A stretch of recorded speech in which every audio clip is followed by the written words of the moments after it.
Welcome to Made-in-Alberta. I'm Barb Allard. Leading scientists now tell us that Alberta's freshwater resources are in decline. The reasons for this include natural cycles, population growth, heavy industrial usage, and global warming. In this chapter called Water and Weather, we will examine these issues in more detail.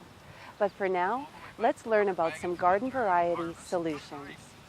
Last summer, we visited one of the City of Edmonton's demonstration gardens to meet master composter volunteers and learn some low-water gardening techniques.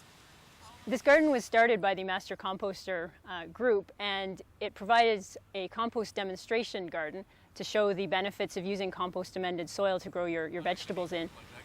Adding compost to your garden has a number of environmental benefits, one of them being it actually reduces water consumption for your plants because it provides that organic water retention. At this garden, they're conserving our freshwater resources in other ways. Summer residential chemical use is a serious source of downstream water pollution in North America. Compost eliminates the need for chemical fertilizers, while organic gardening methods greatly reduce the need for pesticides and herbicides. Obviously, it provides the organic nutrients or the fertilizer for your plants, and you can see that a lot of them have grown to be quite large, and we get a lot of yield off of them. These gardeners are harvesting many social and ecological benefits, along with the veggies. All of this produce gets donated to the Edmonton Food Bank for people who visit the food bank or for use in their soup kitchens. So these people have the benefits of being able to have locally grown food with reduced transportation to actually get the produce to them.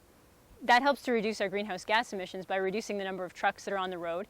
This is also a great opportunity for the people who visit the food bank to have organic produce. We don't use any chemical pesticides or herbicides on the plants themselves. Too little water, too much water. They deal with all the hazards of gardening in Alberta.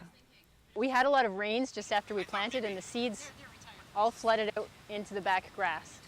So we had to start replanting, but it's all part of the learning process. We deal out here with a lot of wind, with sometimes lack of water, and lots of animals like deer and some of the smaller things too. When we harvest, there are also people that come, members of the public that come in, and we can share some information with them, demonstrate to them how well the plants are growing and how much yield we get from the compost-amended soil.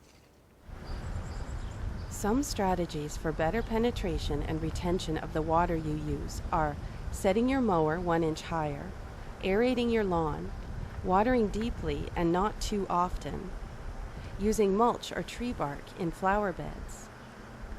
At this location, the master composters demonstrate another increasingly popular way to save water in ornamental gardens: planting native plants.